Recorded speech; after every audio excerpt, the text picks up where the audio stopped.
자, 두 번째는 우리 계층적 군집화 말고 비계층적 군집화에서 K민 방법을 한번 해보겠습니다. 자, R 스크립트 다시 만들고요. R 스크립트 만든 다음에 저장하기 하시고 02점 하고 K민 알고리즘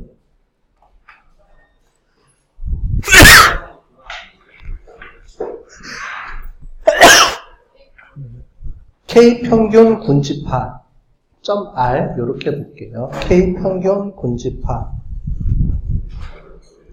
K민 앞에 K는 군집 수를 얘기하고요. 평균은 평균 방법을 이용해서 거리 군집을 묶는다는 거예요.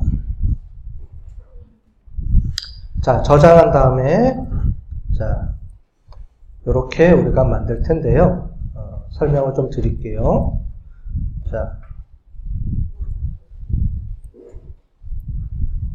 자, K평균 군집화 방법은 아까 전에 했던 거랑 거의 유사한데 전처리 작업은 똑같습니다. 그래서 1번부터 3번까지는 카피해서 쓰면 돼요.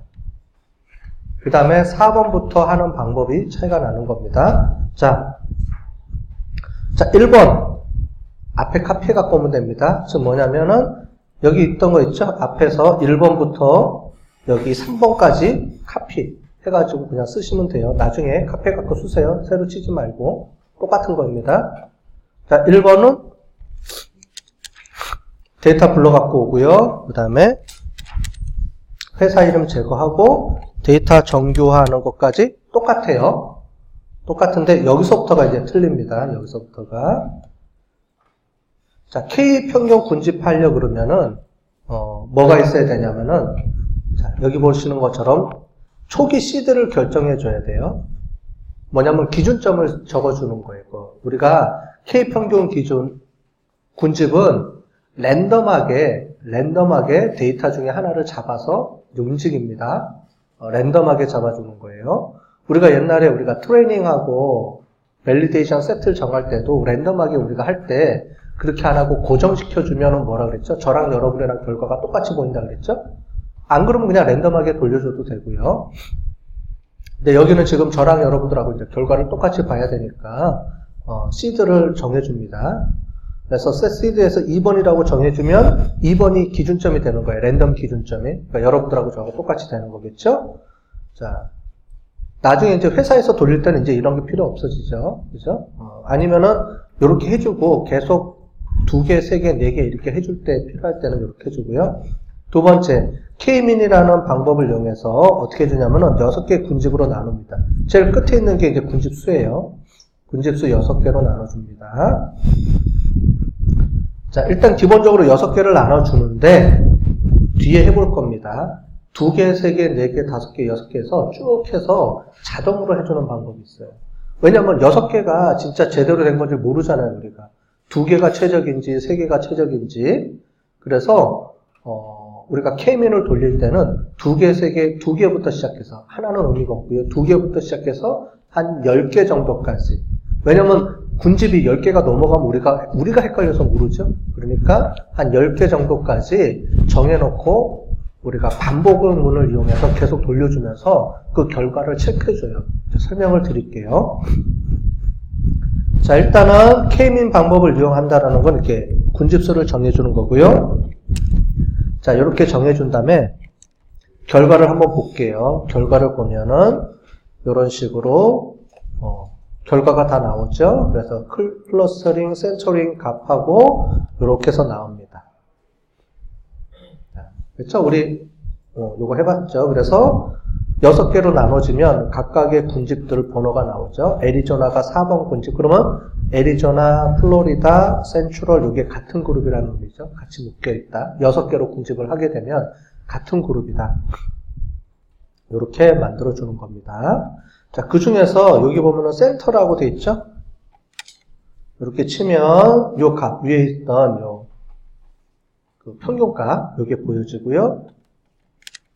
클러스터 하면 이렇게 보여져요. 그러니까 KM이라고 치면 전체를 다 보여주고요. 그 중에서 센터 값들, 즉 거리, 평균 거리값 또는 군집값 할 때는 이렇게 달러 표시하고요. 달러 표시하고 이렇게 갖고 옵니다. 그래서 이렇게 결과 분석을 해서 나온 결과치들을 이용해서 우리가 보고 싶을 때는 여기 보면은 이게 결과치고요. 이렇게 클러스터 민이라고 이렇게 이름이 붙여져 있죠. 이런 거를 갖고 와서 따로따로 이렇게 볼 수 있습니다. 그 다음에 군집별 특성을 파악하는 게 있는데 요거는 뭐냐면은 제가 한번 쭉 쳐보고 설명을 좀 드릴게요. 자, 이렇게 해서 틀을 만드는 겁니다. 결과를 보면은 이해가 될 거예요.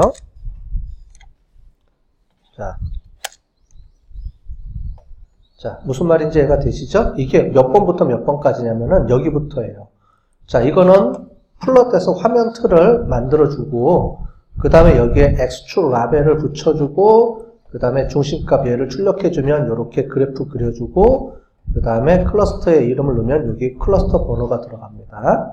요거는 그냥 쭉 치면 돼요. 우리 그래프 그리듯이 똑같은 겁니다. 그냥 이거는 뭐 특별한 의미가 없어서 그냥 치기만 하면 되는데, 이게 무슨 말이냐면은 이거예요. 아까 전에 우리가 군집을 한 다음에 조금 전에는 히트맵을 이용해서 우리가 표시를 해줬죠.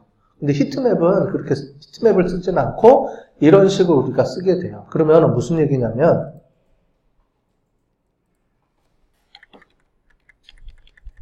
자, 이렇게 주면 이렇게 돼서 결론적으로 나오면은 이렇게 되는 거예요. 자, 클러스터 1은 뭐가 있어요? 위에 픽스트 차지 값이 높은 그룹이죠. 다른 데 비해서 높죠. 아까 전에 제가 뭐 한다고 그랬죠? 군집을 나눈 다음에 그 군집을 나누는 이유가 뭐냐면 그 군집의 특징을 파악하려고 하는 거예요. 그래서 A그룹은 1번 그룹은 어떤 특징을 갖고 있다. 그렇게 되는 거죠. 그러면 클러스터 1은 어떤 그룹이냐면 클러스터 1은 요 그룹이죠. 요게 값이 이쪽이 높은 값, 즉 픽스트 차지가 높고 대신에 뭐가 낮아요? 로드 팩터랑 이제 세일즈 값이 낮은 그런 값을 갖고 있는 특징을 갖고 있는 거죠. 자, 그러면 클러스터 1이 뭐냐면 우리가 좀 전에 봤죠? 좀 전에 보면 클러스터 1이 뭐였냐면 클러스터 1이 여기였죠. 뉴욕하고 클러스터 1이 또 어디 있죠? 뉴욕 하나네요. 그죠? 뉴욕 하나네, 여기는. 자, 이해되셨죠? 여기 이게 클러스터 번호입니다. 번호들. 자, 그래서 이렇게 보시는 것처럼 1번 클러스터, 아까 전에 뉴욕 하나만 있었죠. 뉴욕에 있는 저기 전기회사, 거기는 이런 특징을 갖고 있고요. 또 클러스터 5번은 여기가 반대로 여기가 낮고 픽스트 차지랑 ROR이 낮고 대신에 이쪽이 높은 거죠. 여기 어딨죠? 여기 이름이 지금 없어져 버렸네. 여기하고 그 다음에 퓨얼 커스트가 높은 그룹이죠. 그죠? 이렇게 특징들이 나타나죠. 그래서 이거를 가지고 A그룹은 어떤 특징을 갖고 있는 그 회사들, B그룹은 그러니까 2번 클러스터는 어떤 그룹, 5번 클러스터. 그럼 5번 클러스터가 뭐였죠? 아까 전에 보면 5번 클러스터는 여기 샌디에이고하고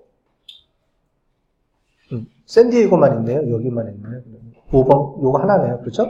샌디에이고는 이런 특징을 갖고 있다. 이렇게 해서 그룹별로 묶은 다음에 그 그룹의 특징을 이렇게 파악해 주는 거예요.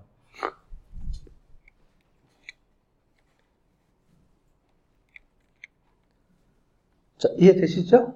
이렇게 하는 건데, 이거는 그냥 그래프 그리는 거기 때문에 특별하게 뭐 설명할 거는 없고, 여기 이렇게 포구문, 여러분, 우리 저기 여러분들 저기 객체지향 프로그램들 다 해봤죠? 그럼 포구문 돌리는 거 다 해봤을 거예요. 이렇게 해서 그룹 1번에서 6번이면은 그룹이 6개니까 1번부터 6번까지 그룹을 이렇게 찍어주는 겁니다. 그 다음에 클러스터 이름 넣어줘야지 되니까. 자, 그런데 자, 여기 볼게요. 군집별 거리 측정을 해서 6개의 그룹이 나눠져 있는데 1번 그룹하고 2번 그룹하고 차이. 아까 전에 그룹을 6개로 묶었죠? 총 23개인가 이렇게 우리가 전기 회사가 있는데 그걸 6개 그룹으로 묶었어요. 그러면 각 군집 간의 거리가 이렇게 나오죠. 그 거리를 이용해서 최적의 군집수를 찾아내는 기법이 있습니다. 이거를 예를보고 차트라고 해요. 이게 뭐냐면은 팔꿈치처럼 이렇게 꺾어지는 처럼 보인다 그래서 이렇게 나오는데 이렇게 됩니다. 군집 6일 때 에러 값들을 찾아내는 거예요. 그래서 여기 안에 이런 에러 값들이 숨겨져 있거든요. 그래서 보시면 이렇게 에러 값들이 나옵니다. 군집 6개일 때 에러 값 이렇게 보면은 1번에서 2번, 3번, 4번, 5번, 6번 있고요. 요거를 총괄하면 토탈 에러 값들이 나와요. 요 값들을 다 더해준 겁니다. 다 더해준 거예요. 각각의 군집 1에서의 에러 값, 군집 2 에러 값에서 쭉 나오는 건데 얘를 어떻게 해주냐면 지금부터 이제 보여드릴게요. 그리고 요거는 우리 책에 없는 거예요. 우리 책에 없는 거를 제가 찾아서 이렇게 넣은 겁니다. 책에 없는 거니까 이건 잘 보셔야 돼요. 그래서 시드 넣고요. 여기다가 이제 6개. 여기에 2번부터 아까 전에 얘기했죠. 2개부터 6개까지. 만약에 이거를 나는 15개로 옮기고 싶다 그러면 15로 해주면 15개까지 군집이 만들어지면서 뭐를 계산해내냐면 이 에러 값이 최소가 되는 것들을 화면에다 찍어주는 거예요. 자, 그래서 어떻게 해주는지 볼게요. 여기부터. 자, 그러면 요 펑션에 의해서 여기부터 여기까지가 펑션에 의해서 토탈 위드 값을 만들어낸 겁니다. 그래서 이렇게 찍어보면 2개일 때 토탈 에러 값, 3개일 때 토탈 에러 값 쭉 보면 에러 값들이 계속 줄어들고 있죠. 그 얘기는 뭐냐면은 군집수가 더 많이 쪼개지면 쪼개질수록 어떻게 돼요? 에러가 줄어드니까 최적화된 군집으로 만들어져 가고 있구나 이렇게 알 수가 있죠. 그래서 이거를 이렇게 숫자만 봐도 알 수는 있지만 이거를 그래프로 찍어보면 더 한눈에 볼 수 있겠죠. 그래서 밑에 얘를 찍어준 겁니다. 이렇게 찍어주면 여러분들 보시는 것처럼 이렇게 그림이 이렇게 나와 있죠.